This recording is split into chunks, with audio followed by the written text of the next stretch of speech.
bahkan mungkin banyak yang profesor. Kita ini hari ini terkecoh oleh satu orang yang kesurupan namanya Linda. Kemudian Linda direkam oleh Ibu Vina, kakaknya Vina. Kemudian diserahkan ke Ibtu Rudiana. Linda itulah yang menyampaikan bahwa ada pemerkosaan dan pembunuhan oleh 11 orang. Dan kemudian itu orang kesurupan yang nyampe ke 11 orang itu.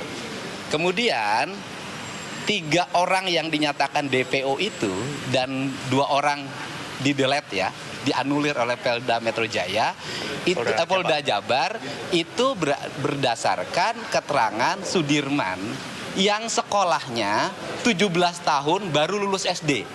Artinya tidak naiknya 4 kali. Dan kita tahulah Sudirman tidak memiliki kapasitas daya pikir yang cukup untuk memberikan penjelasan hukum yang berakibat pada terpenjaranya orang lain. Dan Sudirman saya yakin kalau ditanya hari ini beda lagi. Ini yang terjadi. Disebutkan sama polisi kalau yang 7 terpidana itu sudah inkrah, maksudnya itu gimana Pak? Iya, sudah inkrah kan memang proses hukumnya sudah dijalani. Saya katakan hukum formalnya kan sudah inkrah. Yang saya perjuangkan adalah hukum esensial, hukum substansial, dan hukum kebenaran yang sejati. Dan itu masih ada ruang namanya PK. Dan ini adalah para kuasa hukum yang akan memperjuangkan PK-nya. Dan laporan ke Mabes Polri bagian dari upaya PK hukum kita. Silakan Bang, barangkali. Oke, baik rekan-rekan sekalian, kami dari tim kuasa hukum hari ini memang betul mendapatkan kuasa daripada terpidana dan maupun dari keluarga terpidana untuk melaporkan 2 orang ya yang bernama Aib dan Dede. Kenapa kami laporkan? Oleh karena kesaksian Aib dan Dede inilah yang cikal bakal ya menjadi dasar untuk klien kami ditangkap, diproses lalu dipidana seumur hidup. 7 diantaranya masih mendekam dalam penjara.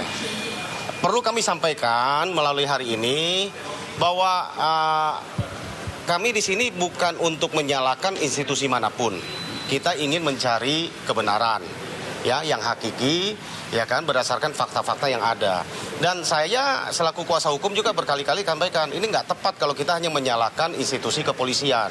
Karena ini bukan semata-mata kesalahan dari institusi kepolisian.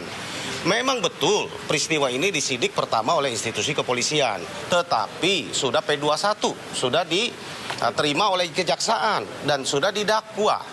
Ya, lalu dakwaan jaksa sudah diakui oleh pengadilan dan sudah divonis di tingkat 1 dan diuji di banding dan bahkan kasasi.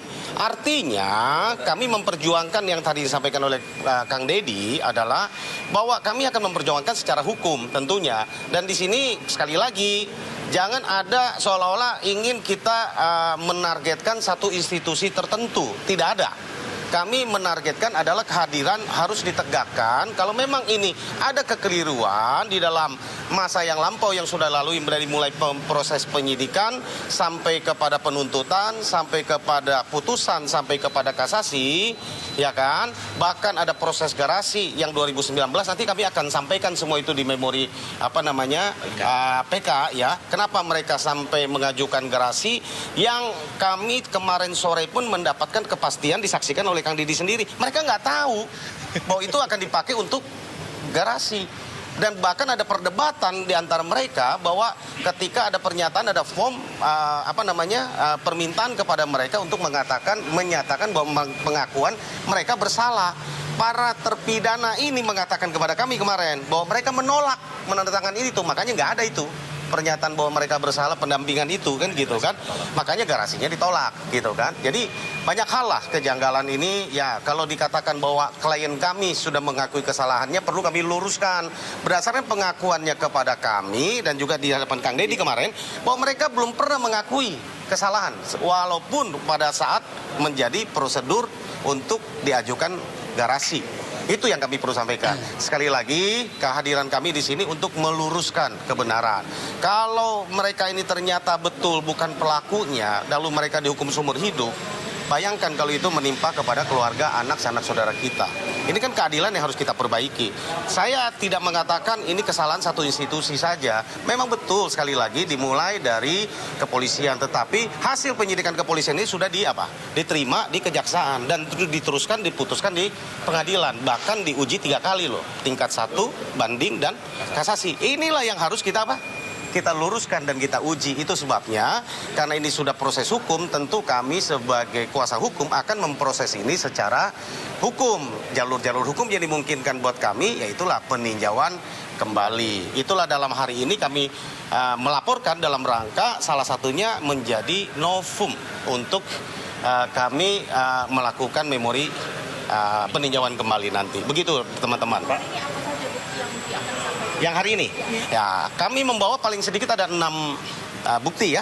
Hari ini ada bukti surat ya, yaitu berupa putusan petikan pengadilan nomor 4 ya dan nomor 3 di Pengadilan Negeri Cirebon.